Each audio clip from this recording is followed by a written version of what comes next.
bukannya ini yang paling apa lah? Paling banyak gaya. Dia akan memunculkan aura-aura atau bahwa sebenarnya aku ini lebih dari sekedar apa yang orang-orang nilai. Kenapa? Ada hal itu yang ulun lihat di perempuan secara umum. Secara umum, tapi tidak sebagian besar saya rasa. Oke, sebagian kecil ya. Iya. Baik. Iya, enggak juga sih, kita nggak tahu. Karena saya tadi ini udah kemana-mana nih. Saya tadi sebenarnya bukan gangguan, tapi manifestasi dari patah hati itu, misalnya dia stres, dia depresi, dia bunuh diri. Waduh, nah, itu yang menjadi gangguannya. Di sinilah perbedaan ketika kita baru awal bekerja dengan generasi Z yang sekarang mulai bekerja. Kenapa kok mental-mentalnya pada cemen ya?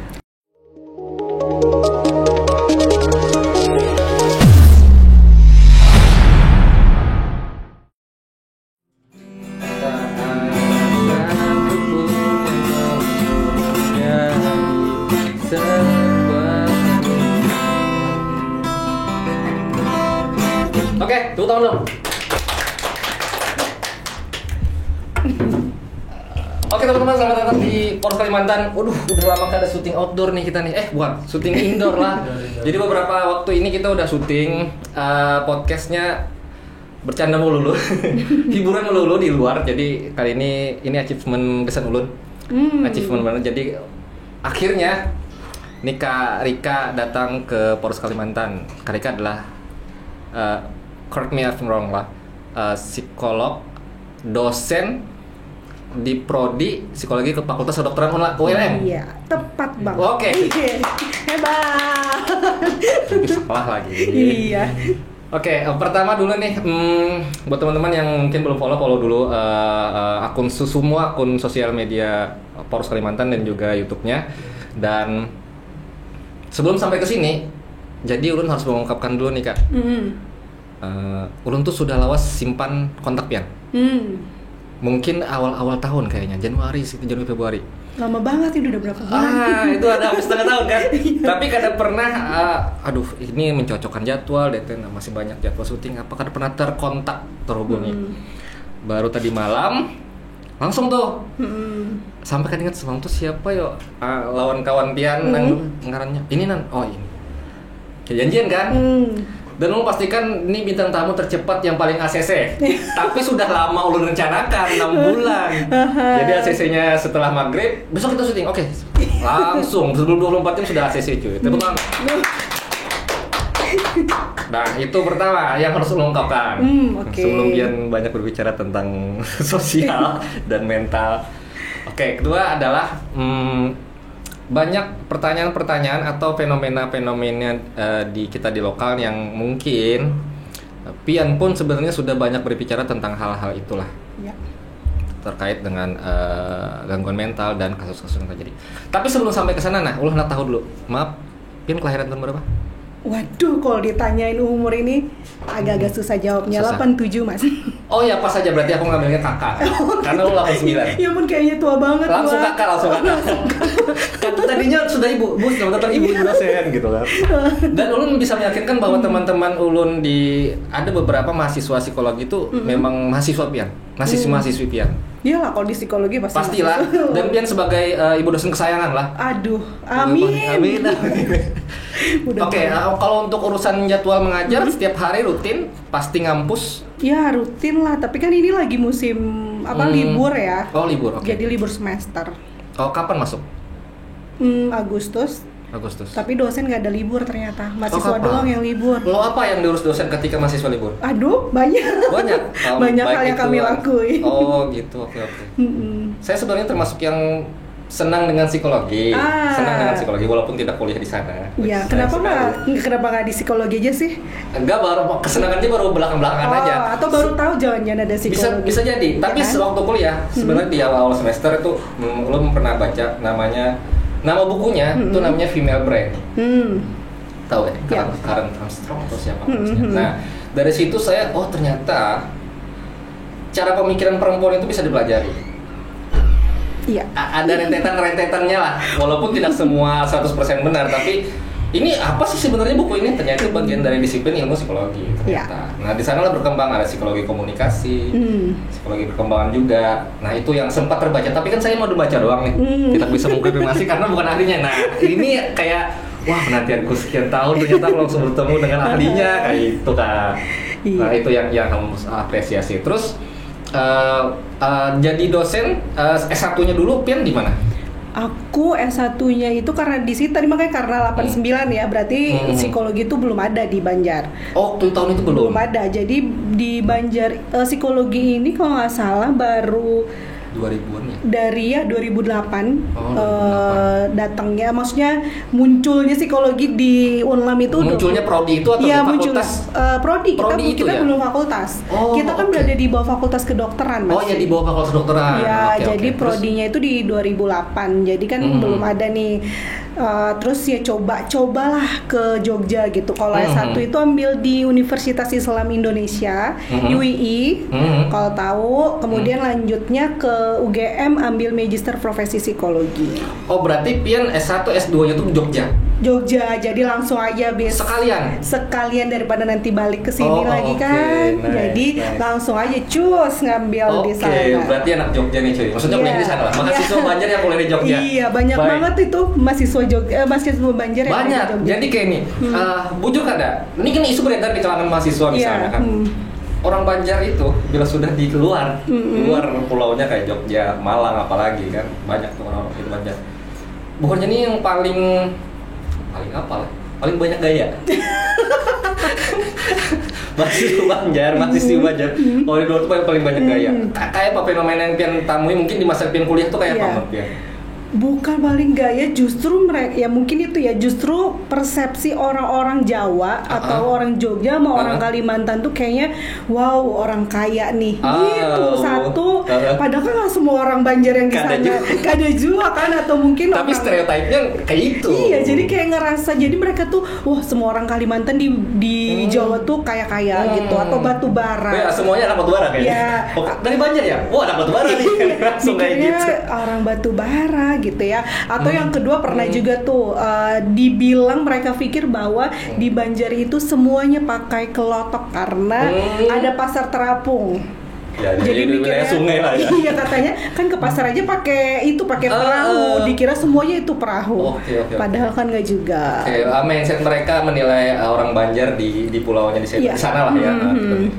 Juga gini loh, kan teman-teman juga pada kalian bisa nih. Jadi baju kain mereka nih hangat-hangat, bagus lah, fashionable aja, di luar urusan brand lah ya, fashionable. Apalagi kadang ada yang teman-teman yang tidak ada motor, dia udah punya motor, apalagi sekarang mobil kan. Jadi hal-hal itu kayak jadi budaya, jadi turun-temurun. Jadi maksudnya gitu. Nah, yang Pian tamu di sana apa di Jogja? Iya, sama sih gitu ya. Memang ya. Memang seperti itu. Tapi ada lingkungannya bahwa ini mahasiswa lingkungan Banjar nih, Kalsel nih, kayak itu ada.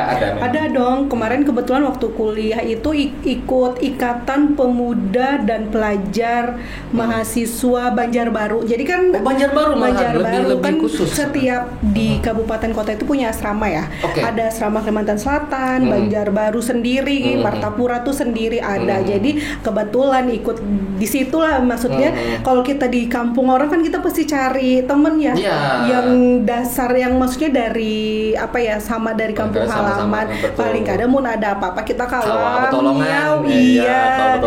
Jadi tuh itulah gabung-gabung di situ. Ya, paling kadang berpantaran yang sama lah, sama-sama bahasa kan. Pokoknya mau tetap orang Banjar himung banget. Gue bilang di kampung orang tetap orang Banjar, Banjarnya keluaran sebagai bahasa bujur. Apa yang paling berkesan selama Pian berkuliah di Jogja?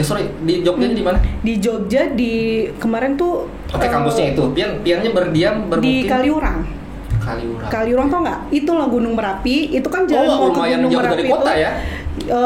Kalau mau ke UGM itu hampir 45 menit lah. Oh, jauh lumayan. Tapi ulun tahu Jogja sekitaran Baciro, Gajah Mada, Baciro ya. Terus ya Malibora. Pokoknya jalan pintas tuh. Oh tahu. Pernah tinggal di Jogja? Enggak tinggal tapi atau beberapa ada minggu. seseorang di Jogja? Enggak. Gara-gara bapak diklat di sana. Oh. Jadi bapak diklat di sana, keluarga di bawah masuk rumah masih anak-anak, belum ber-KTP. Jadi kayak di Jogja tuh kayak jalan sendiri, jalan-jalan kemana. Oh gitu, iya. Membahayakan sih, tapi emang orang suka jalan gitu. Tapi di Jogja itu relatif aman sih. Ya, dulu waktu aku kuliah di sana ya. Sekarang kalau kembali ke Jogja itu kayaknya pembangunannya luar biasa ya. Iya, udah padat, udah macet. Oke. Gimana Pian menghabiskan waktu-waktu kuliah? Apakah hiburan juga ada? Apakah kafe seperti sekarang nongkrong-nongkrong kayak Pak? Ya mengingat masa-masa kuliah ya, atau mengingat masa kuliah. Rasanya kalau mau bikin buku kuliner Jogja itu bisa.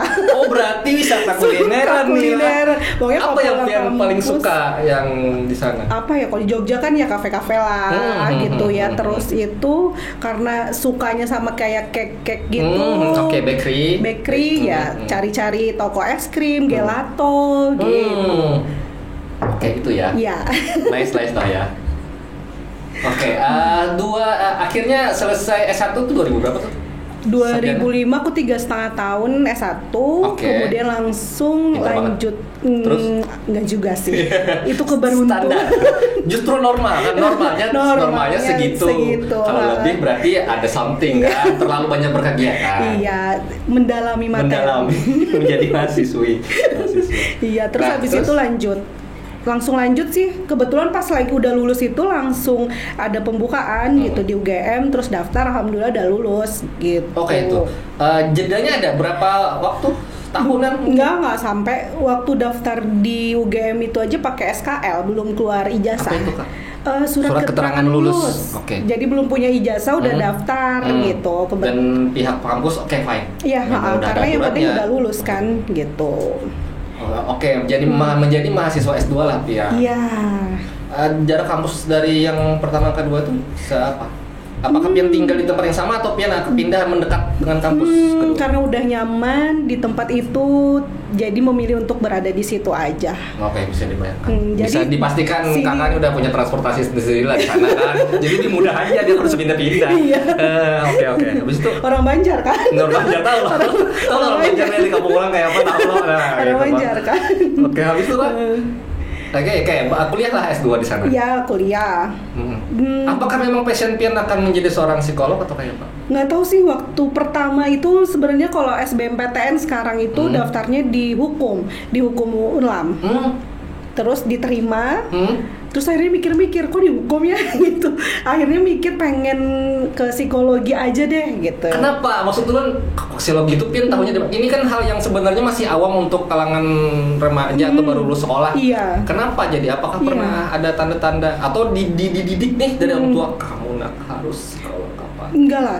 Orang tuh juga bingung psikolog itu apa. Nah, iya kan maksudnya masih awam lah, hal yang awam. Oke, habis itu di mana Pian dapat itu? Saya juga masih bingung psikolog itu apa. Terus kemudian nanti kerjanya gimana, kalau orang tua bisa biasalah ya nanya. Orang psikolog di situ ngapain? Sampai sekarang aja banyak tuh orang tua mahasiswa yang masih nanya. Ngapain? Lulusannya tuh ngapain sih? Tapi tau gak, ternyata kalau di psikologi itu bahkan lulusannya itu lebih banyak cepat diserapnya sama saat ini loh ya, saat ini. Oh iya, oke. Saat ini, waktu dulu kita juga masih bingung, makanya langsung memilih S2 karena kalau ngambil S2 itu kan kita punya profesi, kita bisa lebih mandiri, kesempatan kerja itu lebih luas kalau ngambil S2. Karena dia akan ada di beberapa sektor ini ya, instansi ya. Iya, betul. Psikotes kan ada di mana-mana tuh. Iya. Nggak cuma instansi, kadang sekolahan juga Iya, selama ada manusia, disitulah ilmu psikologi dibutuhin. Betul. Ya, jadi kok tahu manusia ya itulah. Iya, mengamati, belajar mengamati kelakuan manusia.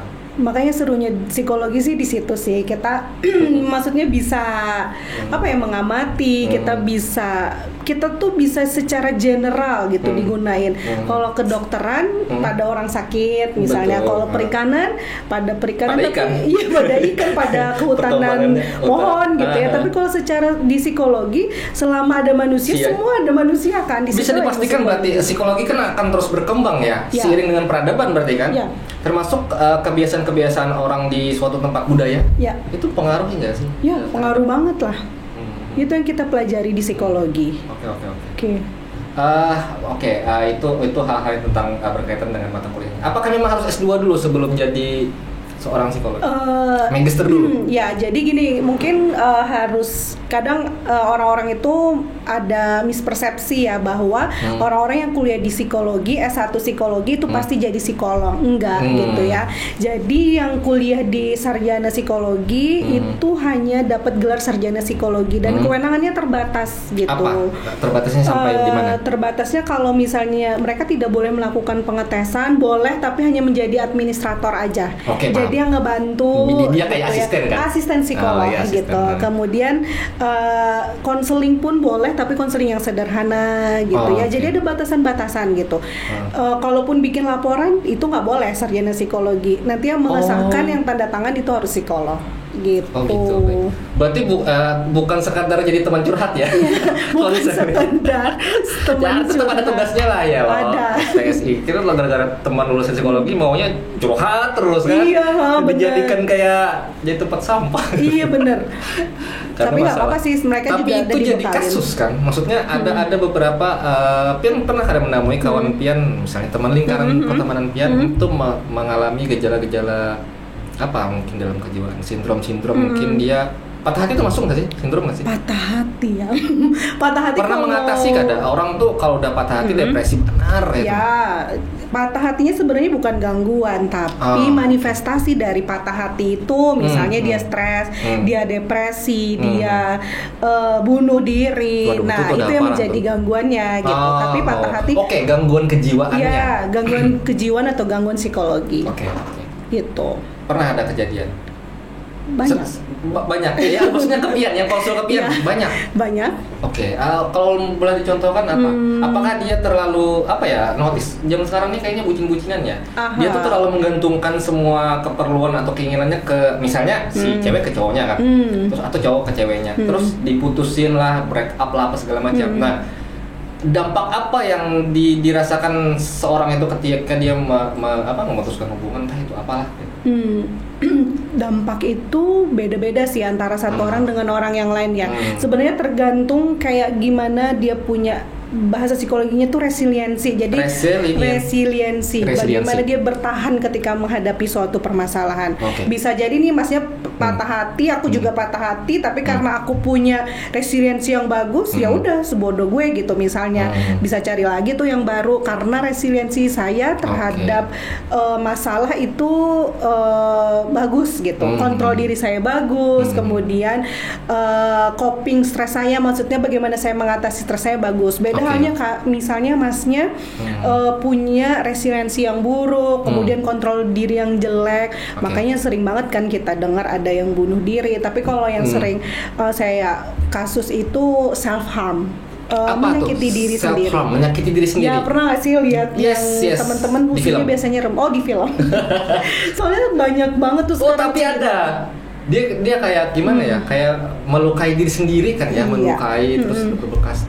Sebenarnya tujuan apa sih yang apakah dia punya kepuasan dalam melakukan itu ke diri sendiri atau itu menjadi apa ya? Untuk menurunkan rasa stresnya atau kayak kenapa dampak itu terjadi maksudnya?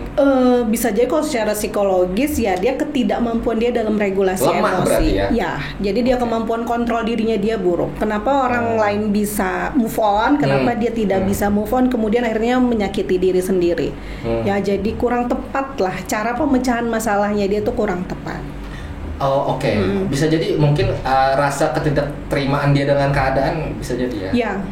Lalu memunculkan dampak-dampak perlakuan diri. Iya, karena penting banget tuh penerimaan diri itu penting banget. Penerimaan diri itu penting banget. Dia harus terima aja cuy. Iya, terima. Kenyataannya kayak ini, udah terima dulu. Nanti baru kita mikir apa nih ya untuk solusinya nih kan. Iya, gitu. Tapi nggak semua orang kan bisa kayak gitu. Iya ya, itu dan tuh tidak kembali ke mindset lagi juga ya. Mungkin si knowledge-nya ini ya pelaku atau manusia. Iya, betul. Itu sedikit selentingan lah kasus-kasus yang hadapi pernah. Iya, seru lah pokoknya kalau ngomongin tentang psikologi tuh. Iya rame, karena pasarnya banyak kan, maksudnya pas anak-anak pun juga. Iya, bahkan sebelum lahir. Ya. Gimana tuh? Jadi dari kalau psikologi itu ilmunya adalah bahkan prenatal itu sebelum dia dilahirkan. Itu kita udah mempelajari. Apa jadi yang dipelajari maksudnya? Dipelajari. Maksudnya ketika mungkin seks edukasi ini spermanya masuk dipelajari atau kayak gimana? Bukan, kayak jadi kayak gini misalnya kalau saat dalam kandungan ya, sebenarnya kita kadang mikir ibu hamil itu harus makan yang bergizi, kemudian nutrisinya baik, tentu saja. Tetapi ternyata juga banyak yang nggak tahu kalau psikologisnya itu juga harus hatinya harus bahagia gitu seorang ibu hamil. Oh ya si ibu ya. Si ibu. Itu akan berdampak ke janin si bayi. Karena saya banyak nemuin karena kebetulan kan fokusnya saya itu ke perkembangannya. Jadi kebetulan banyak menemukan banyak kasus itu anak itu tumbuh kembangnya tidak sesuai karena ternyata setelah di assessment itu terjadi ada masalah ketika dia di dalam kandungan. Misalnya nih ada konflik dengan suami, kemudian si ibu mengalami stres berat dan lain sebagainya, sehingga nanti tuh tumbuh kembang anak itu bisa menjadi tidak sesuai. Misalnya autism kah, dia mengalami autisme atau gangguan-gangguan psikologis lainnya. Oke, berarti di ilmu itu juga berarti ada ukuran ya, maksudnya kayak ini anak misalnya 3 atau 5 tahun berarti dia seharusnya sudah mampu seperti ini, mampu seperti normalnya. Ya. Nah, ketika itu lepas dari ukuran atau perhitungan, berarti kan ada yang ketidaknormalan nih. Ya. Apakah itu yang dicari tahu kenapa nih? Ya.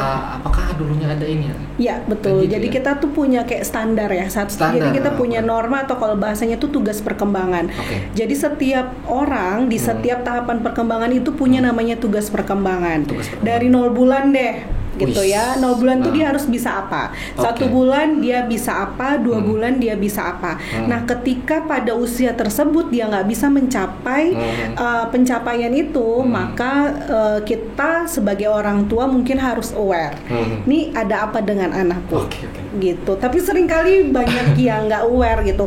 Jangankan orang tua, kita aja kalau punya masalah juga suka nggak aware kan. Ya, maksudnya, nah sebagai orang tua ada punya anak kan? Ya, berapa umur anak? Anak saya yang pertama 9 tahun. Oke, yang pertama dulu 9 tahun. Ya. Anak kedua? Anak kedua 3 tahun. 6 tahun bedanya. Selisih 6 tahun. 9 tahun. Sama nih. Ya, saya nih 9 tahun juga nih. Oke. Apakah normal? Langsung ini konsultasi nih. Ini si anak di umuran segitu, dia anak pertama kan dia seumuran yang sama. Dia tuh kalau dikasih tahu tuh ngejawab mulu lah. Ngejawab maksudnya selalu ada jawaban tuh kan. Selalu ada jawaban. Tapi kalau tapi wah ini jadi debat banyak, akan diskusi saya sama anak sendiri dengan umur segitu, umur 8, 9 tahun, 10 tahun mungkin. Apa menurut dia? Dan anak perempuan? Kabar baiknya adalah berarti kan kemampuan kognitifnya dia bagus. Dia punya kemampuan untuk berpikir kritis. Ya nggak sih? Kognitif ya. Itu kognitif itu hal yang terjadi atau yang di dalam diri di si anak ya, kan di dalam kan? Iya, kalau kognitif itu kaitan sama otak. Gimana dia memproses informasi, gimana dia menganalisis sesuatu kan dia. Tapi itu kan adalah dia punya pendapat sendiri tapi tapi harus saya tanya lagi nih. Jangan-jangan orang tuanya juga suka tapi dek. Gitu. Jangan-jangan. Karena anak itu suka nyontoh. Iya. Berarti kita kalau memprotes sesuatu, jangan heran dia akan memprotes kita mungkin lah. Iya, karena dia melihat itu lah. Iya, jangan-jangan dia lihat papanya suka ngeprotes mamahnya kah? Suka memprotes neneknya kan? Dan kemudian akhirnya dia melihat gitu. Oke. Jadi ternyata memprotes itu boleh ya. Atau seperti itu yang harus aku sampaikan. Sama yang terus yang kedua adalah cewek itu perkembangan bahasanya itu lebih cepat daripada laki-laki. Oke. Jadi wajar dia kalau agak ini ya lantik lah bahasa kita. Karena kuota ngomong binian itu lebih banyak daripada laki. Oh iya, berapa jatah ribu kata gitu sehari. Ada 20.000 kata. 20.000 kata sehari, coba cuy. Nulis udah dapat ini tuh cerita pendek, novel malah 20.000 kata. Iya, makanya sehari harus dikeluarkan gitu kan, harus bicara. Harus ngomong kan. Karena cewek itu ya gitu, dari lahir memang dia punya perkembangan bahasanya memang lebih cepat daripada anak laki-laki. Gitu. Apakah hal-hal yang Pian ketahui ini juga terterapkan atau teramalkan ke pendidikan di rumah Pian ke anak misalnya? Ya, karena kita sudah tahu, maksudnya kita tahu teorinya seperti apa, tapi nggak mudah. Karena gini loh, ya anak psikolog gitu.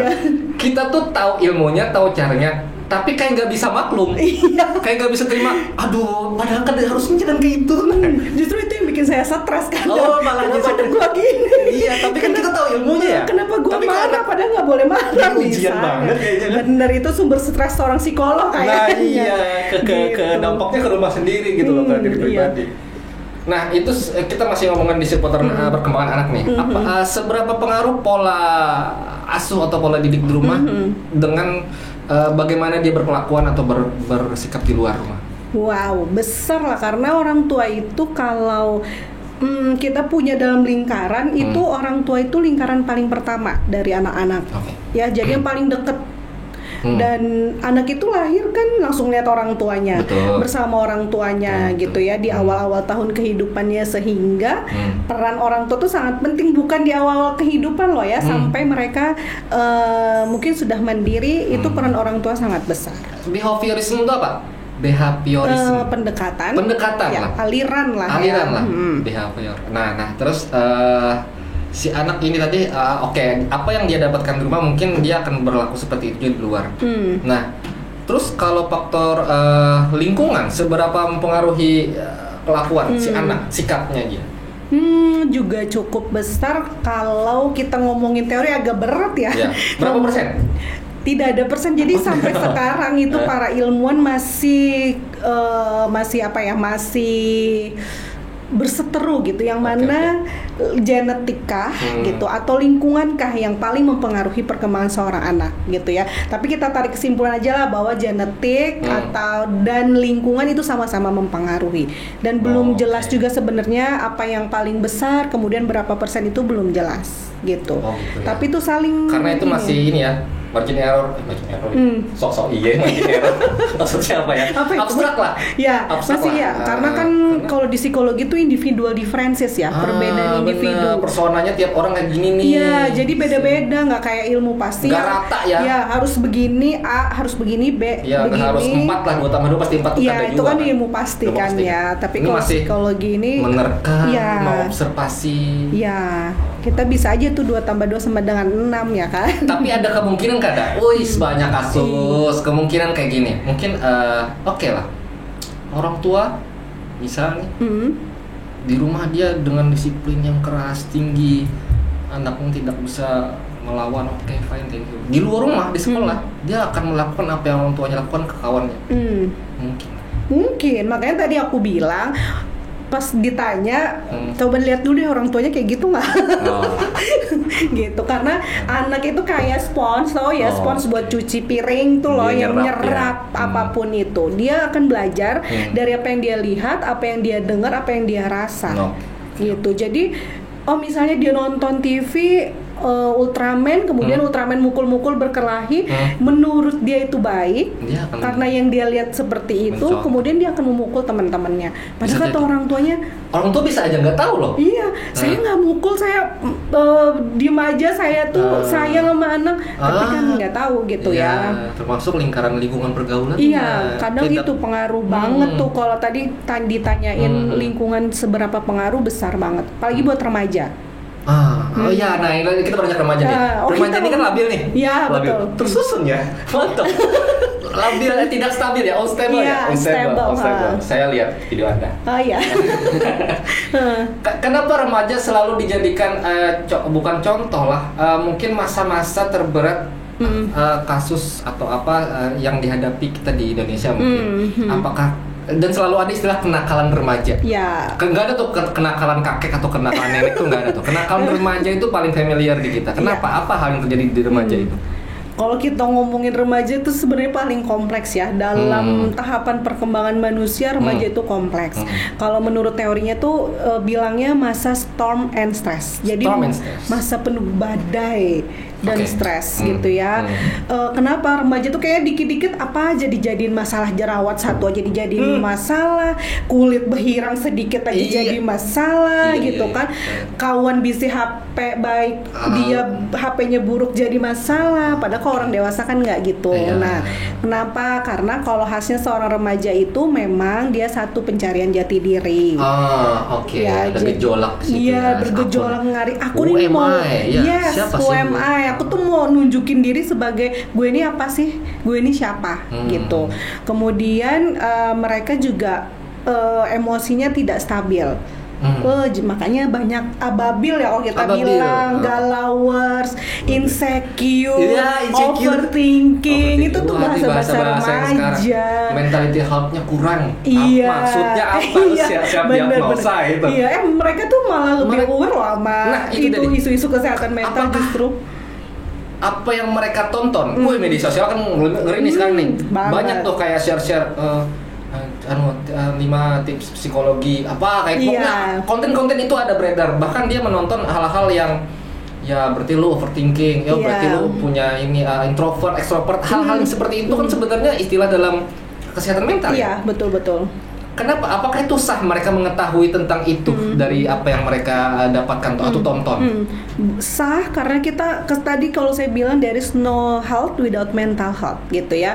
Kita selama ini ngomongin kesehatan itu pasti tentang kesehatan fisik aja, tetapi ternyata kita lupa bahwa ada kesehatan mental. Dan kesehatan mental itu harus dipelajari gitu ya, harus kita sadari sejak dini. Disiplin ilmu itu benar-benar ada loh gitu. Iya, benar-benar ada.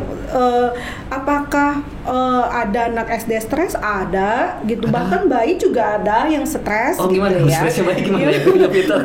Mungkin dia dengan menangis itu kan dia menunjukkan bahwa aku tuh tidak nyaman aku gitu. tidak mainkan hal yang dilakukan ke dia. Iya, seperti itu. Mungkin tapi bentuknya mungkin beda-beda gitu kan. Nah, sama remaja itu juga mudah terpengaruh sama teman-temannya. Terdistract ya? Iya, terdistract pada apapun. Itu kan kalau sosial media bilang mereka kayaknya ikut Wadah K-pop siapa seru pada nonton, pada apa gitu. Oke, sedikit refleksikan ke beberapa mayoritas kita di sini lah.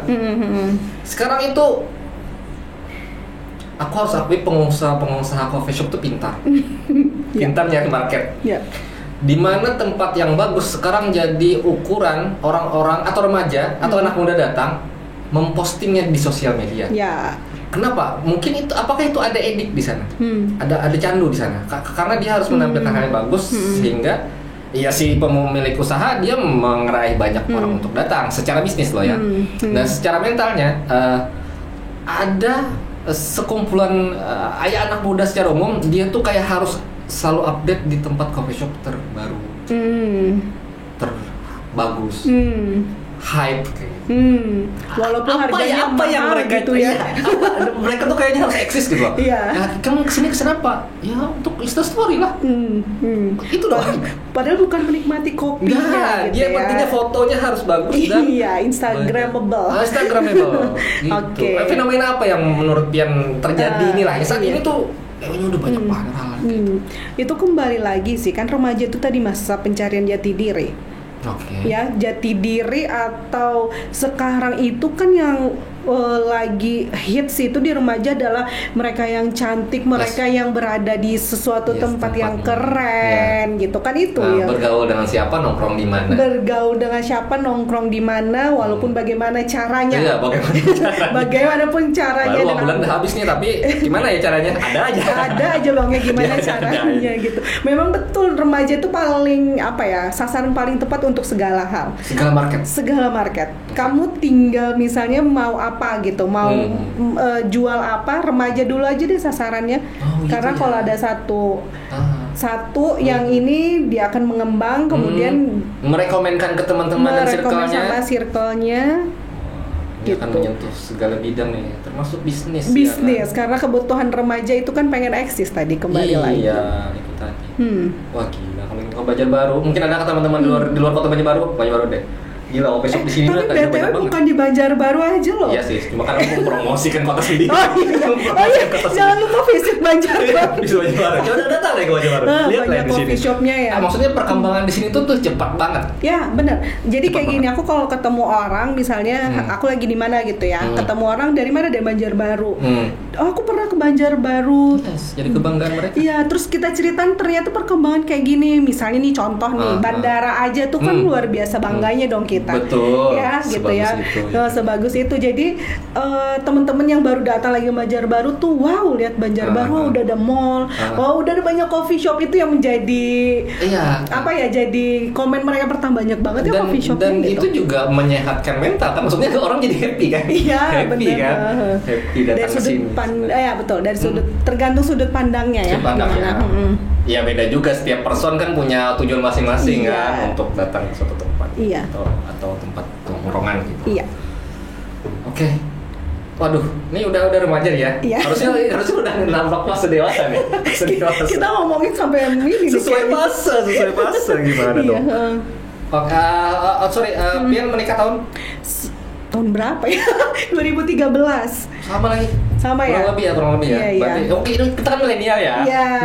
Milenial. Milenial dong. Bisa dikatakan generasi milenial. Milenial itu tahu nih disiplin ibu atau bukan. Jadi kelahiran 80 sampai 95 awal itu milenial. Iya. Nah, setelahnya baru generasi Z kan. Iya, betul. Nah, sekarang generasi Z lagi sibuk-sibuknya nyari kerjaan, apply lamaran kerja. Mereka akan mulai bekerja. Nah, disinilah perbedaan ketika kita baru awal bekerja dengan generasi Z yang sekarang mulai bekerja. Kenapa mentalnya pada cemen ya? Kita ngomongin sekarang kan lagi musim tuh, teman-teman di sosial media bilangnya generasi strawberry. Nah itu, tidak ada lagi yang bilang sandwich strawberry. Iya, sandwich strawberry saya baru dengar. Sandwich strawberry saya gabungkan. Karena ada generasi sandwich kalau ada yang bilang, ada dibilang juga generasi strawberry. Iya. Kenapa kok kalian tuh kayak, waduh langsung marah-marah lagi. Teman-teman tuh kayak nggak bisa langsung diarahkan, langsung, nggak mau. Iya. Iya. Saya nggak bilang perajuan loh ya. Saya bilang generasi. Karena Allah menamui langsung. Kamu kok beda banget lah. Kayak zaman aku dulu ditekan kayak gini tuh langsung gercep gitu. Iya. Semakin melempam. Kenapa? Apa hal yang terjadi di remaja kita? Ya saya nggak tahu siapa pencipta dari generasi strawberry. Maksudnya yang bilang generasi strawberry itu. Ibunya datang aja gitu. Iya, tiba-tiba ada karena pada para remaja itu ngomongin tentang itu. Tapi ternyata setelah saya baca-baca, ternyata filosofi mengenai strawberry gitu kan, bahwa strawberry itu kan cantik, keren, lucu gitu, tapi ternyata dalamnya rapuh, mudah hancur gitu. Nggak bisa ditekan sedikit nggak bisa ditekan langsung penyok, nggak bisa lama sedikit strawberry langsung diputusin nangis-nangis. Padahal kan kalian belum menikah, masa masih panjang. Ternyata menikah lebih seru, lebih ngeri. Lebih seru. Untuk yang menjelang 10 tahun rumah tangga luar biasa kan? Iya, benar. Luar biasa. Gitu, jadi kan generasi strawberry itu kayak, ya mereka tuh kayak mudah rapuh. Ya, mudah rapuh. Kenapa? Karena mungkin pola asuh dari orang tua juga. Kita nggak bisa selalu nyalahin si remajanya ya terhadap masalah yang mereka alami. Karena masalah seseorang itu bukan hanya pada dirinya gitu. Mungkin bisa jadi lingkungan sekitar itu akan mempengaruhi. Misalnya pola asuh orang tua yang generasi milenial kemudian ke atasnya lagi gitu kan, udah mengalami pahit kehidupan gitu, terus ngerasa anak gua nggak boleh nih. Anak gua nggak boleh sedih, anak gua nggak boleh terluka, sehingga dia ketika apa-apa ada masalah orang tuanya turun tangan, ikut andil menyelesaikan. Atau gini aja deh, dari misalnya anak kecil, ada anak kecil kita minta ambilin bola di atas di atas lemari, itu dia nunjuk aja orang tua langsung ambilin, padahal kan orang tua juga harus ngajarin tuh. Misalnya dia ngambil sendiri, ambil kursi, dia ada berpikir problem solving, ada usaha buat ngambil gitu. Mengajarkan kemandirian. Iya, kemudian dia jatuh, ya udah jatuh, dia tahu bahwa kalau aku nggak hati-hati maka aku jatuh. Itu buat anak kecil. Kalau buat remaja sekarang, saya pengalaman aja deh ya, selama mengajar. Kadang kalau misalnya ada sesuatu yang misalnya nih mahasiswa dia tidak lulus misalnya, kemudian lapor sama orang tua. Ini contoh aja, bukan diulang ya, bukan contoh aja. Ini contoh yang sebenarnya ada terjadi sih. Iya, bisa jadi karena sering ngedenger cerita-cerita. Sampai aja kayak gitu kan cerita itu. Iya, dan itu nggak di perguruan tinggi loh. Padahal perguruan tinggi itu kan udah remaja ke dewasa. Kemudian di sekolah gitu juga. Di sekolah misalnya kita lihat di sekolah di pendidikan anaknya diapain sama guru, orang tuanya yang turun tangan. Gitu ya. Kasus banyak. Berita-berita banyak. Saya pernah main di playground gitu bawa anak saya lihat kenapa ribut-ribut, ternyata ribut siapa? Orang tuanya. Kenapa? Orang tua versus orang tua nih. Orang tua versus orang tua, saya jadi bingung. Kenapa ya? Jadi mereka adu mulut. Ternyata setelah saya dengerin itu anaknya si A nggak sengaja mukul si B. Bapaknya si B itu ngambil hati, melawan akan bahasa Banjarnya. Habis itu bakal lahir. Kuitan sama kuitan. Aduh, saya jadi bingung, ini di playground. Aduh, itu lucu banget.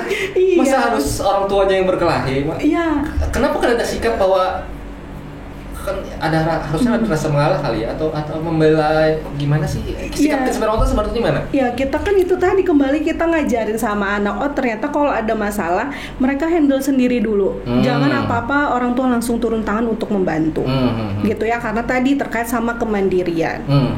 Kalau misalnya bayi ya kan harus dibantu, dia mau ngambil minum ya harus dibantu. Iya, ada fase tadi kan. Iya, ada fase-fase tertentu. Tapi ketika dia udah menuju remaja, kemudian menuju dewasa, ya udah ajarin mereka untuk mandirian, karena tugas seseorang kan itu nanti ada pada satu tahap dia harus mandiri secara emosional misalnya. Apalagi remaja itu dia harus mencapai kemandirian secara emosional.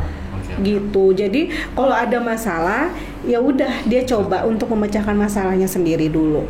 Gitu. Jangan orang tua yang langsung turun tangan, orang tua yang banyak membantu, itu dari sudut pola asuh loh ya. Karena parenting sebenarnya faktornya yang mempengaruhi banyak gitu. Ya, salah satunya pola asuh bisa jadi karena pola asuh orang tua gitu.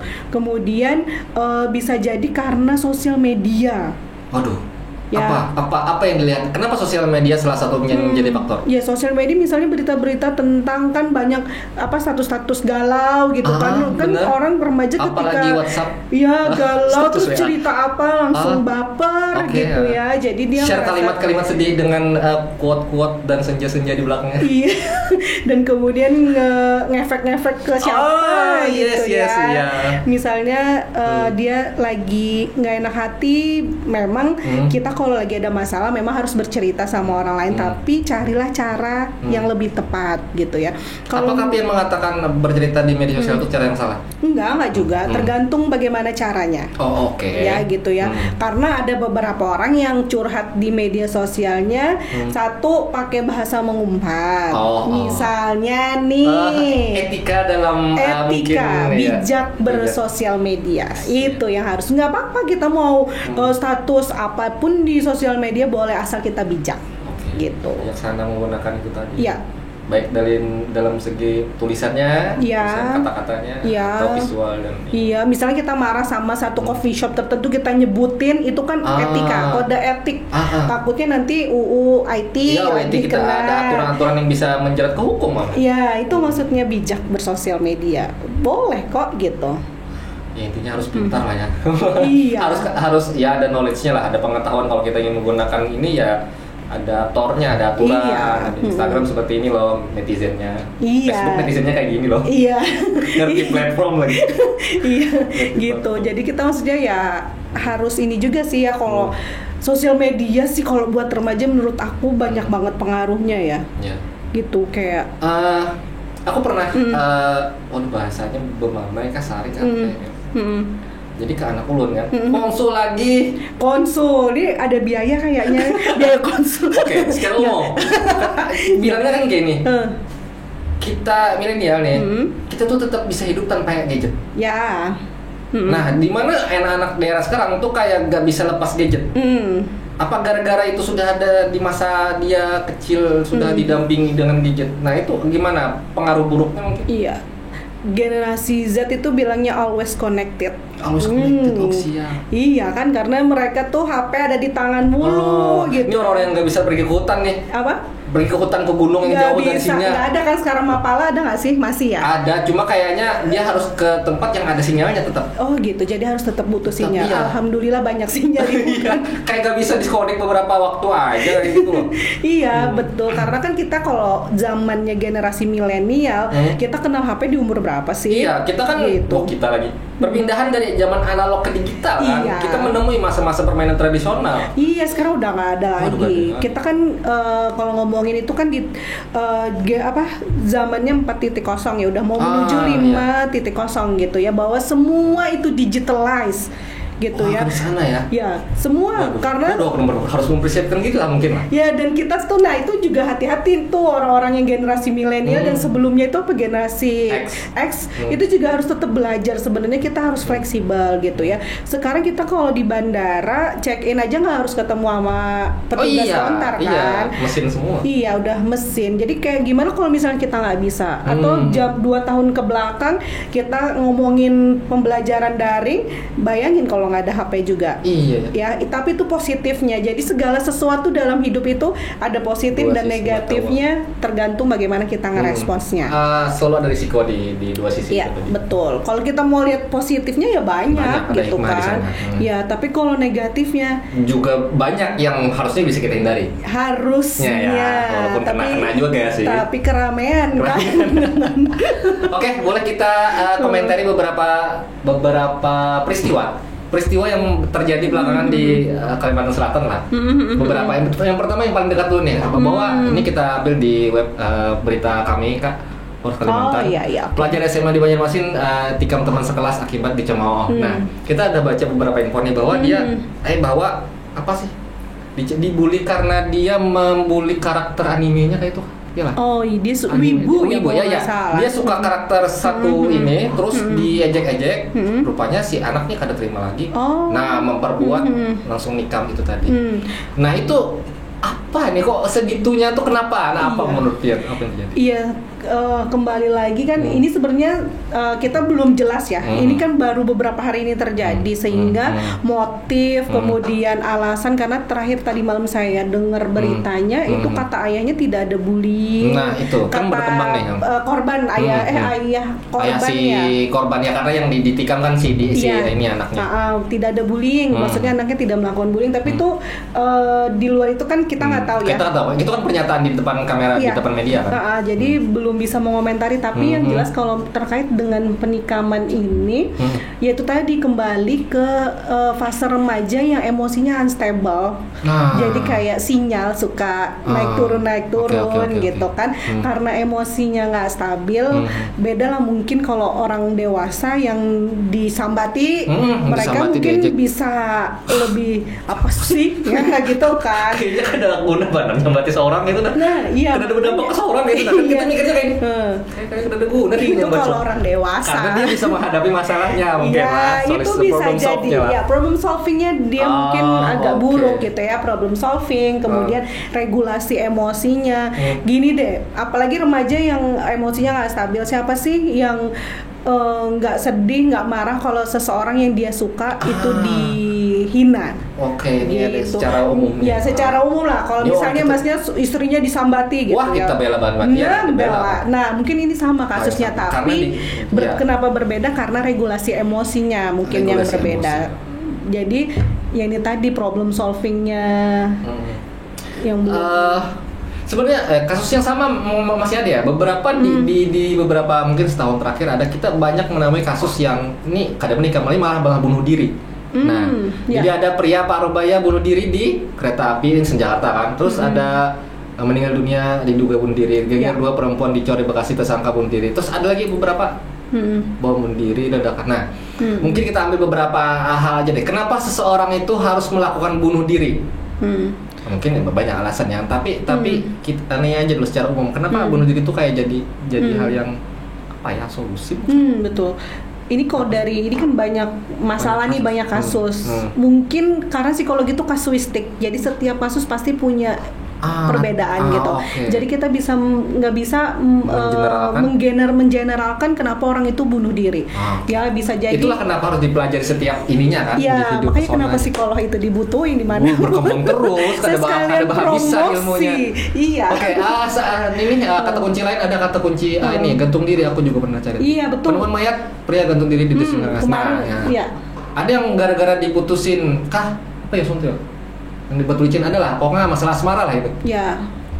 Itu juga hal yang ada kita kan di bahas. Banjar. Banjar malahan. Iya ada Banjar. Ada Banjar. Ada Kabupaten Banjar ada 2 bahkan kemarin. Nah, maka Kabupaten Banjar pulang. Kita ketahui ini kan kota religi. Iya, religius, makanya gitu kan. betul. Apakah itu pendidikan yang kurang terserap di lingkungan keluarga? In general kalau kita ngasih ini ya, maksudnya pendapat ini in general kembali lagi kontrol dirinya yang kurang. Oke, self controlling. Self control sama yang kedua tadi problem solving gitu ya. Jadi dia nggak bisa mengontrol dirinya ketika dia marah. Ketika dia berada pada situasi yang nggak nyaman, dia tuh nggak bisa mencari solusi yang lebih baik. Dia kayak nggak punya pilihan lain lah. Nggak punya pilihan lain. Sedikit opsi. Ya. Betul. Harusnya ada jalan lain tapi kayak untungnya habis jalan sudah. Iya, karena mungkin nggak dibiasain buat problem solving. Itu bisa tadi. jadi. Iya, karena tuh penting banget loh. Maksudnya kemampuan problem solving itu gitu. Atau bisa jadi nih ini dia bunuh diri karena pernah lihat di sinetron misal.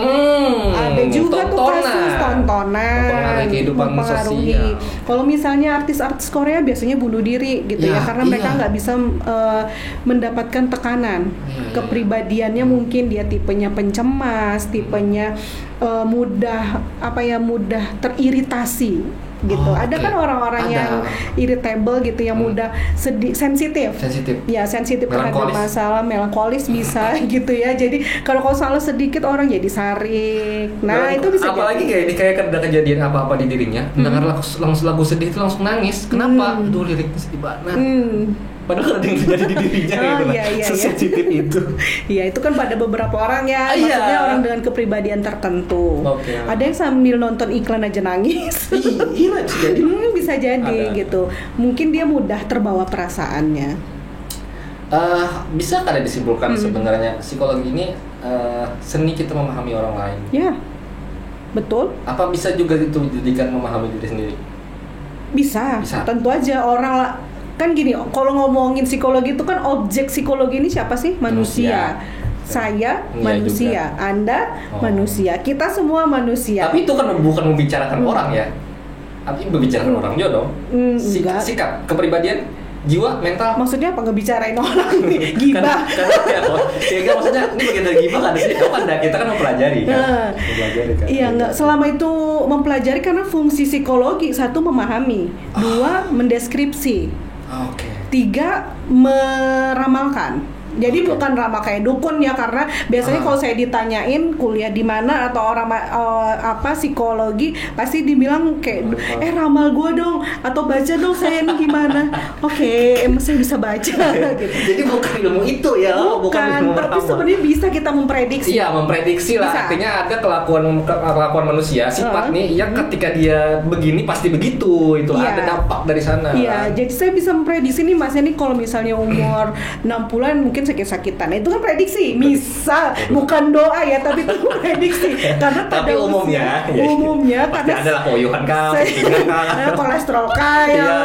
Karena secara teori semakin tua seseorang itu kan kayak kurva normal.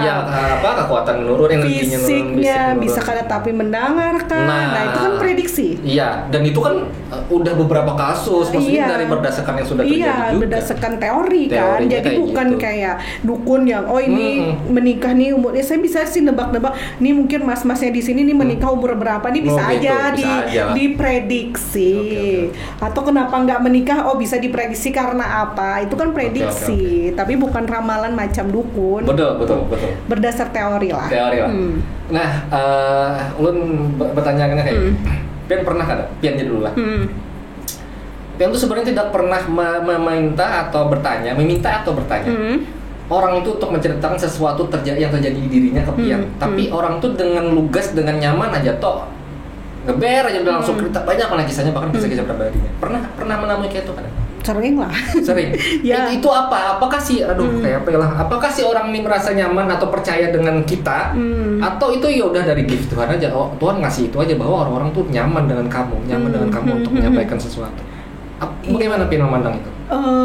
Ya gini, kalau orang langsung cerita itu biasanya kan mereka memang butuh ke psikolog terus kemudian bercerita, ada yang kayak gitu. Atau ada misalnya duduk bersebelahan aja terus langsung cerita gitu, ada juga. Itu mungkin karena teman. Iya, teman. Atau misalnya ada sih gitu, mungkin trust ya, kepercayaan gitu ya. Jadi sebenarnya kalau psikologi itu punya ada satu namanya building trust. Jadi gimana membangun trust antara Mas sama aku. Kenapa Mas mau bercerita sama aku, nanya banyak gitu ya. Ya kita harus building trust. Apakah ini gara-gara Ulun sudah percaya dari Pian sejak kita berchat WA? Bisa jadi. Bisa jadi. Benar, jujur. Dia pertama nyapa aku di WhatsApp itu Mbak loh. jadi Kak Rika nih, dia sudah menilai dari foto profil. Enggak cuma lihat sekilas. Oke Mbak Rika. Tapi Ulun senang, Ulun sering digitukan. Oh gitu, alhamdulillah ya Allah. Tapi itu hal yang sebenarnya saya sudah berterima dengan keadaan itu, karena itu risiko. Dulu awal-awal marah digituin. Awal-awal marah digituin. Awalnya ada ketidakterimaan, tapi ketika itu risiko rebut gondrong lah gitu kan, dan nerawat lagi, bukan gondrong yang merak-merak atau begitu kan. Gitu, ya udah terima aja, nggak masalah lah. Udah banyak yang kayak gitu aja. Panggil gadis lagi. Oh iya. Jadi gitu, jadi apalah itu tadi mungkin ada faktor kepercayaan Ulun mungkin lah, Pian. Padahal kita kan cuma berchat, belum bertemu nih, kali pertama bertemu aja. Iya. Kita belum bertemu sebelumnya. Iya. Ya bisa jadi sih karena percaya, rasa nyaman, rasa aman. Saya memperkenalkan diri dengan betul-betul siapa saya. Iya, gitu kan. Gitu. Nah, setelah tepuk tangan belum? Kayaknya kita nih ngomongin padat bener lah, tapi sebenarnya setumat aja loh. Tapi langsung aja. Sama aja nih. Lebih lah. Oke. Terakhir sebelum kita ada sedikit ada random permainan random lah untuk mencairkan suasana. Iya. Belum bertanya nih terakhir nih, last. Perempuan, tentang perempuan. Generalis secara umum. Iya. Bisa itu ada di lingkaran pertemanan kita yang dekat atau kasus-kasus selebritis yang ada terjadi di tanah air. Oke. Mengapa perempuan ketika dia bahasanya entah itu bercerai, divorce atau putus, atau dia ditinggal pasangannya lah, bisa jadi karena meninggal atau karena apalah ditinggal pasangan, si wanita akan menunjukkan kecantikan dirinya, atau dia akan bersolek lagi. Oh gitu. Iya, mungkin bertanya. Bersolek lagi, dia akan memunculkan aura-aura atau bahwa sebenarnya aku ini lebih dari sekedar apa yang orang-orang nilai. Kenapa? Ada hal itu yang ulun lihat di perempuan secara umum. Secara umum, tapi tidak sebagian besar saya rasa. Oke, sebagian kecil ya. Iya. Baik. Iya, enggak juga sih, kita nggak tahu. Karena saya tadi gini. Udah kemana-mana nih. Saya tadi tuh mikirnya gini. Setelah cerita tadi, setelah ditinggalkan apa-apa, seorang wanita itu pasti sedih berkepanjangan. Saya pikir ngomongnya gitu. Karena ini terjadi fenomena kita di Indonesia. Hampir sama. Kalau boleh sebutkan, ada banyak artis, ada banyak selebgram. Ulun persempit lagi, ada banyak teman-teman ulun malahan. Persempit lagi lah, dikecilkan lagi. Ya. Kenapa hal itu terjadi? Ulun contohkan kan? Misal, mungkin Muslim lah. Muslim sebelumnya dia adalah Muslim yang taat, berjilbab, tertutup segala macam. Berpisah dengan pasangan, dia akan mungkin membuka atau jangan membuka lah, atau dia akan mulai bergaul dengan banyak orang, atau dia akan mencari sesuatu yang bisa menarik perhatian orang. Tuh. Atau non Muslim, mungkin dia tidak terlalu make up saat dengan pasangan, tapi ketika dia berpisah, dia akan membuat sesuatu, orang akan makin banyak melihat dirinya bersolek, make up segala macam, dan dia membuat sesuatu untuk menarik perhatian orang. Kenapa? Mungkin ada why-nya lah dari dia. Saya tanya dulu deh, laki-laki kayak gitu nggak? Enggak deh kayaknya. Enggak deh. Tahu lah. Bentar. Ayo, tanya deh, laki-laki kayak gitu nggak? Kalau laki-laki, kalau habis kita nih ngomongin ini kan karena beda ya, ditinggal cerai dengan ditinggal meninggal. Oh, oke. Kita bagi lagi kasusnya ya. Beda ya. Makanya kalau psikologi itu kan harus beda, harus per case dan per individu lah. Kayaknya saya lihat itu yang maksudnya cerai ya, konsep bercerai, ya kan? Oke. Oh iyalah, kalau ditinggal suami meninggal yang pulang sikapnya lah. Tinggi beda. Oh iya beda. Karena biasanya kalau yang ditinggal suami meninggal tuh bahkan banyak tuh yang tidak memilih untuk menikah lagi. Oh iya. Ya nggak? Itu tergantung tujuannya sih sebenarnya gitu. Tadi tanya laki-laki gitu nggak? Enggak deh. Masa sih? Bisa setahu bien. Karena sebenarnya normally seseorang yang disakiti itu kan pengen nunjukin sama orang lain bahwa gue nih bisa hidup tanpa lu. Oke, berarti ini menunjukkan bahwa gue kuat kok. Iya, gue kuat gitu ya. Gue bukan seseorang yang lemah. Gue bisa tanpa lu. Gue bahagia nih tanpa lu gitu. Dan itu sebenarnya mungkin bisa jadi general ke laki-laki juga pasti pengen nunjukin itu dong. Tetapi bedanya apa? Karena perempuan itu lebih dominan ke perasaan. Ya, jadi dia tuh kayaknya langsung nunjukin banget, gue happy, gue cantik nih, gue ngehit sekarang, gue ini gitu ya. Karena mereka kan menggunakan hati, menggunakan rasa. Tapi kalau laki-laki kenapa nggak terlalu tampak? Karena mereka menggunakan logik. Gitu, karena mereka pasti mikir gini, karena mereka laki-laki perempuan laki-laki itu lihat seseorang dari fisik. Maka perempuan jika ingin mendapatkan laki-laki apa yang harus dia lakukan? Tampilannya. Ya. Jadi tahu gitu ya. Tapi kalau laki-laki kan secara logis ya udah kalau gue gini pasti perempuan mau menerima gue dong gitu. Jadi mereka ya yang mau aja sama gue gitu kan, logiknya sih kayak gitu. Iya. Dan waduh nih tahu bener apa kadang pokoknya laki-laki tuh pokoknya dengan dia bisa bertutur kata yang baik, entah itu merayu atau adalah sikap yang nice, looks laki-laki gentleman sebagai mestinya gitu kan. Itu mudah loh sebenarnya untuk menarik perhatian perempuan. Nggak harus ganteng banget tuh ada juga. Karena beda fokus tadi aku bilang. Kalau perempuan fokus gini, kalau laki-laki kan nyarinya physically, tapi perempuan nyarinya apa? Rasa nyaman. Dan itu benar lah, betul lah. Ya, itu jujur lah. Karena itu kan perasaan yang dia dominan perempuan itu perasaan. Memang kalau dia ganteng tapi dia menyakiti gua ya gua nggak mau dong gitu. Oh iya, memang udah ada inilah apa sih disiplin ilmunya lah. Udah kayak gitu. Jadi kita tuh harus saling memahami sih, cowok sama cewek, makanya sering konflik kan. Suami istri, laki-laki perempuan, karena nggak saling memahami, menggunakan sudut pandang sendiri. Gitu. Sekarang saya sudah mulai bisa bersikap mendengarkan lebih banyak daripada harus memberikan jalan keluar atas segala masalah. Iya. Karena perempuan lebih suka didengerin. Didengarkan aja. Oke. Pokoknya banyak bisa dan wah, paling belum banyak banget bisa ading-adingan kan. Ading tingkat lah kayak gue. Ading-adingan Jar. Everyone is not lah. Oke, terima kasih Tono. Kita akan lanjut ke Windows. Kayaknya udah banyak banget bahasannya. Oke, Kak, ini ada namanya obrolan kita. Wow, apa itu? Ini jadi deg-degan. Ya, kan ini semuanya serba kaget-kaget apa? Surprise. Jadi dia WhatsApp nanya, temanya apa kan? Kada mau madahkan sih Din. Kita ada tema. Mana pernah ada tema kalau lu. Pokoknya random terus sekarang, random kok. Random. Oke. Pian pilih 2 kartu. 3 deh. Ini sulap. Di sini ada pertanyaan yang harus Pian jawab. Jadi Pian cari cara sendiri untuk menjawabnya. Dan lu akan bacakan pertanyaannya. Jadi Pian pilih 3 kartu aja. 3 kartu. Boleh di kaca-kaca. Jadi ada edisi random, ada edisi pertemanan, di rumah di Kyo apa? Ira. Ya macam-macam. Ya juga. Tapi kalau di kampus Rika. Nama profesionalnya Rika. Tapi kalau buat teman-teman Ibu Rika berarti. Ibu Rika. Tapi kalau buat teman-teman sekolah Ira. Ira. Kalau di rumah ya. Banyak. Dan ini fakta lagi. Ini satu keluarga R semua depannya aja. Iya. Itu kan stalking banget lah Instagram. Kalau gitu lah dia pro. Riset. Rifka. Rifki itu suami, Rafki itu yang pertama, Rafka yang kedua. Tuh. Jadi bukan R3 lagi, R4. Iya, kita memang nggak kreatif. Gitu ya. Nah, kalau Zua Gerinya tuh dari siapa? Zuageri dari orang tua lah. Dari bapak memang? Dari bapak. Ayo udah almarhum ya? Iya udah meninggal. 2 tahun yang lalu? Berapa tahun ya? Iya 2 tahun baru haulan yang kedua karena COVID. COVID pas waktu. Iya betul. Jadi lu cuma mau apresiasi, memberikan menghargaan, lu mengungkapkan Pian bahwa apa sebenarnya bujur-bujur orang baik, baik benar karena kita sebagai wartawan sering wawancara. Gitu, walaupun kadang eksplosif lah.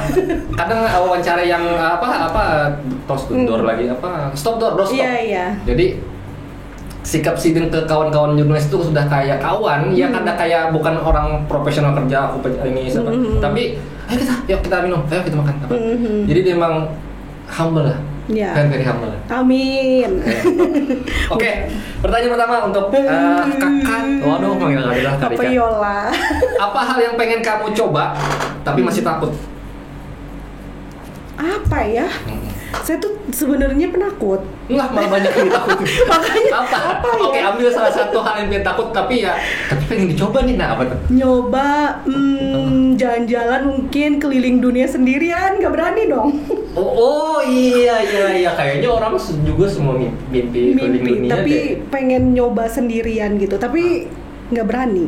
Tapi sudah ada beberapa tempat yang dia datangi dan dia suka dong. Iya, tapi nggak berani, nggak bisa. Dan saya yakin saya nggak berani. Oh iya, udah berarti tetap harus ada. Iya. Itu jadi kemana-mana terus bawa pasukan lah. Pasukan. Tidak solo backpackeran lah, tidak solo camping lah kayak gitu. Iya. Solo traveler. Bukan. Harus ada teman, berarti harus ditemani. Iya, betul sekali. Suami, keluarga, dan anak-anak semuanya lah. Atau teman-teman. Bestie. Oh, bestie dan lingkungannya lah. Bestie yang kalau udah foto-foto tuh, aduh banyak gayanya. Oke, terus orang siapa yang moto? Saya sering memotokan teman-teman bestie promo. Saya laki-laki. Oh iya kah? Sering memfotokan. Oh, sering memfotokan. Jadi ngerti lah. Oh ya, keperluan Anda ada itu ini seperti ini. Yang ngajakin itu kan bukan buat ini cuma. Iya, jadi nongkrong. Nah, tolong Anda fotokan. Oh iya, saya mengerti keinginan Anda semua. Saya paham keinginan Anda. Wanita. Oke, kalau kamu bisa ngerubah ending sebuah film apa dan endingnya jadi kayak gimana? Aduh, aku tuh penonton film lah? Enggak. Oh, kadang nggak suka sama film. Jadi kalau aku cerita, kalau suami tuh udah nggak mau lagi ngajak nonton. Kenapa? Karena kalau nonton itu baru duduk udah tidur. Dan itu teman-teman udah paham lah dari kuliah. Berarti dia kadang menikmati alur cerita atau apa dong?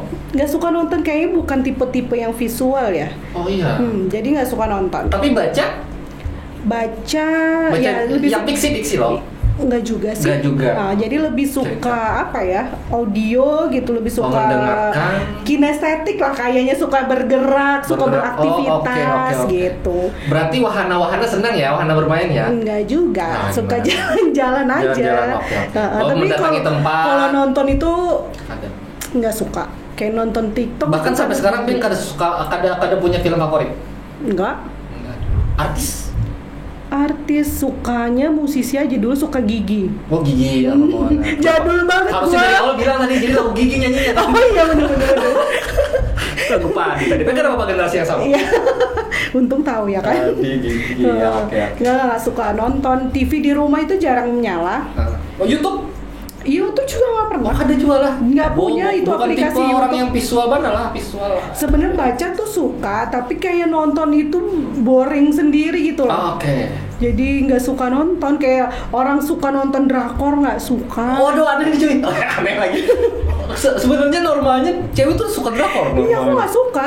Berarti nggak masuk ya kalau kita ngobrolin siapa ini. Nggak bisa, nggak kenal. Tapi mencoba cari tahu, karena gini kan, kalau psikolog itu harus mengapresiasi teman-teman. Enggak, jadi kalau ketemu sama orang, misalnya punya klien itu kalau kita bilang pasien itu kan klien. Benar.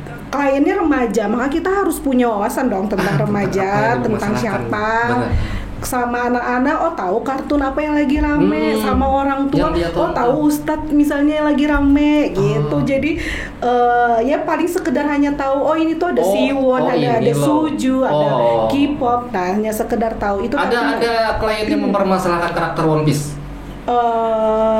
Salah. Banyak penggemar One Piece di sini. Banyak penggemar One Piece di sini. Kali aja kenapa sih dia harus kayak gini? Tapi aku bukan menonton karena talah kalian. Enggak. Paling enggak gini loh, tadi kan aku udah parah berarti tuh selalu mempersalahkan itu. Nah, gini loh. Kan tadi aku bilang, kan harus building rapport, building trust. Jadi ngomong di awal-awal itu kan kita harus tahu. Yes. Jadi tuh biar masnya tuh nyaman sama aku, karena aku kalau diajakin ngomong drakor aku paham, ngomongin coffee shop aku paham gitu. Walaupun aku bukan coffee shop lovers banget gitu, tapi aku tahu ada di mana. Ngerti sikap dan perlakuan orang yang suka ini loh. Iya, jadi harus tahu, karena yang kita temuin itu banyak orang, dan kita harus memperlakukan semua orang sesuai dengan karakter mereka. gitu. Itu sih kalau psikologi tuh kayak gila jadi orang baik lah. Bukan orang baik kalau sama orang jahat. Aku ngomongin tentang betapa jahatnya gua dong. Gitu. Biar dia nyaman cerita. Intinya memahami lah ya, memahami orang. Iya, that's right. Bagus lah, bagus psikologi. Nih promosi teman-teman masuk. Masuk psikologi sama jangan lupa kalau apa-apa ke psikologi. Prodi psikologi di ULM ya. Kalau ketemu mau ibu Rita yang ngajar ke ULM ya. Iya, kalau mau konsultasi juga boleh. Jangan lupa Instagram. Nah, langsung kita sertakan. Berarti follow Instagram dong. Oke. Terus next last question, siapa orang yang nggak mau lagi kamu temuin di dunia ini? Wah, bisa gitu ya pertanyaannya. Siapa orang yang kada hendak lagi pian tamui di dunia ini? Berarti sebelumnya pernah ada kamu, tapi kayaknya kada hendak lagi ketemu namanya nih. Siapa ya? Gimana ya? Nggak ada lah. Susah banget sih pertanyaannya. Masalahnya nih orang selalu ketemu dengan banyak orang. Iya, banyak orang ngapain nggak bisa psikolog kita ketemu dengan multi karakter manusia kan. Dan maksudnya mencoba untuk memahami. Justru siap dengan ketemu siapa aja malahan. Betul, mau ketemu sama orang jahat, mau ketemu sama iya, kita kadang tahu nih, iya. Orang-orang lapas misalnya. Tinggal mempersiapkan diri. Iya. Orang lapas maksudnya. Ya orang di penjara kan kadang lapas. Juga kita masuk di sana. Lapas itu bukan orang lapas. Lapas kena tanggapan. Ini lapas kena tanggapan nggak sama-sama. Lapas itu apa sih, lembaga masyarakatan. Konsul juga dia atau gimana? Iya, biasanya kita beberapa saat kemarin itu ada kerjasama gitu. Jadi kita konsultasi dengan pihak LP ya. Ya gitu, sama pembunuh kan, sama pengguna narkoba. Oh berarti psikologi juga bekerja sama dengan pihak kepolisian dong? Iya. Beberapa sering bekerja sama. Keren cuy. Iya, kan ada manusia kan? Iya, keren maksudnya gini. Kita kan jurnalis cari informasi soal kriminal, masalah, kasus apa. Psikologi juga nyari soal itu. Jalan keluarnya. Iya, jadi teman-teman psikologi teman-teman psikolog yang memang concernnya sama kriminal, itu adalah forensik tuh. Nah, itu mereka biasanya dijadiin saksi ahli. Untuk kasus-kasus tertentu. Jadi misalnya ada kasus perceraian, kekerasan dalam rumah tangga, biasanya butuh psikolog untuk saksi ahli. Karena dia bisa mengklaim ini ya, sebab ya. Ya, kayak kemarin itu kan waktu Ferdi Sambo kan juga ada saksi ahlinya seorang psikolog. Betul. Nah, gitu. Jadi selama ada manusia di situ psikologi dibutuhin. Itu juga Mario Dandika yang kasus. Iya. Nah, itu juga ada juga di kan. Kenapa seorang anak bisa berbuat seperti ini kalau lain? Jadi itu kan bisa penguat dia, kenapa dia harus dihukum, kenapa dia harus ditangguhkan, kenapa misalnya hak asuh harus di mana, itu kan juga butuh pertimbangan dari seorang psikolog lah gitu. Oke. Nice, seru sekali. Tunggu dong. Nah, ini ada salah satu yang bisa mengkasihkan, tapi tidak sebanding dengan apa yang sudah kita bicarakan. Sudah banyak yang Pian kasihkan ke Ulun. Aduh, repot-repot padahal nggak apa-apa. Ini senang bisa diundang ke sini. Ya, kenangan lah. Oke. Ya sederhana sekali. Poros sekali. Boleh Pian buka dan Pian lihat apa dalamnya. Oke. Ini kejutan pertama Ulun minta maaf, harusnya ilustrasi. Terus Pian buka aja. Ternyata bukan ilustrasi. Iya. Harusnya ya sebelumnya lah. Jadi kita cincin cepat banget. Iya, soalnya cepet banget. Soalnya takutnya besok nggak bisa karena jadwalnya. Iya, nah jadi mumpung mau nih gitu kan. Jadi bisa Pian simpan boleh. Boleh disimpan terus diapain? Iya, maksudnya tidak perlu dipajang kan apa-apa. Dipajang lebih baik. Nanti aku pajang di kampus. Keren. Iya, biar mahasiswa bisa lihat kan. Ini ada media yang pernah endong ini. Oke, nanti kita taruh di Instagram. Ini untuk teman-teman Terima kasih banyak. Mahasiswanya Ibu, kalian sudah melihat bagaimana Ibu berbicara dengan saya. Kita berbagi macam pengetahuan di sinilah. Moga-moga ini bermanfaat ya. Ya, mudah-mudahan itu sih kita soundingkan tentang isu-isu kesehatan mental sih. Sebenarnya itu tujuannya adalah bahwa kesehatan mental itu satu hal yang penting, bahkan tapi sering kita abaikan. Gitu. Sorry, ulun nanya lagi sekali. Ada organisasinya? Ada. Jadi ada kebetulan saya pengurus sekretaris Himpunan Psikologi Indonesia. tapi wilayah HIMSI namanya. HIMSI wilayah Kalsel. Jadi HIMSI itu ada pusat, terus di setiap wilayah juga ada. Jadi kita menaungi semua psikolog. Yang salah satu pengurus atau iya, gimana? Saya sekretarisnya. Sekretaris ya. Ya. Terus ini juga HIMSI juga akan ngebentuk Asosiasi Psikologi Pendidikan Indonesia. Jadi nanti kita ke depannya itu nanti akan di dunia pendidikan karena lagi rame bully. Ya kasus-kasus yang terjadi di pelajar ya mungkin ya. Di kasus pelajar dan kebetulan nanti kita coba membentuk itu biar itu bisa berguna buat banyak orang. Apakah organisasi itu juga bisa memberikan atau membantu bantuan hukum kepada psikolog yang bermasalah? Psikolognya yang bermasalah misalnya. Oh, psikolog. Ini bermasalah dengan orang lain nih. Bisa adanya organisasi ngebantu baik dalam segi hukum atau segala macam? Bisa. Jadi sebenarnya psikolog itu kan butuh psikolog juga. Kita kan manusia. Ini sebagaimana PWI kan organisasi wartawan kan ada PWI nih. Nah, PWI kan juga bisa ada lembaga hukumnya, ada bantuan hukumnya kalau ada jurnalis atau wartawan yang bermasalah nih. Jadi mereka bisa ada itu. Apakah organisasi psikologi juga kayak itu maksudnya secara fungsi? IDI juga kayak itu kan? Iya. Nah, jadi membantu gitu ya, profesi sejawat ketika ada lembaga bantuan hukum. Bantuan hukum bisa jadi sih. Bisa jadi. Jadi pada saat jadi anggota aja. Iya, anggota tapi kita juga bisa menindak. Bukan menindak sih, maksudnya mengamati misalnya ada suatu pelayanan yang tidak sesuai kode etik. Itu nanti karena ini profesi kan. Ya, profesi. Ya, umumnya ada organisasi. Iya, jadi itu sih fungsi kita buat melakukan pengawasan, kemudian edukasi. Betul agar tidak melenceng dari etika profesi. Iya, betul sekali. Nice.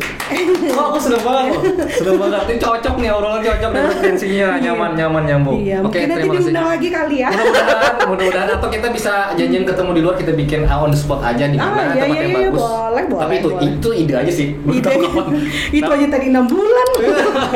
Jadi bisa nanti kita follow up. Terima kasih Ibu Rika sudah datang ke Polres Kalimantan. Teman-teman jangan lupa kita kantor berita, ada website harian yang bisa memenuhi kebutuhan harian Anda di poroskalimantan.com. Follow semua akun sosial media Polres Kalimantan dan juga Ibu Rika itu apa? Instagramnya? Ya, Instagramnya @zuageri. Zuageri. Susah sih nama. Terima kasih. Sampai di sini saya pamit. Saya Nanda Perdana Anwar. Saya Rika Fira Zuageri, pamit berelaan.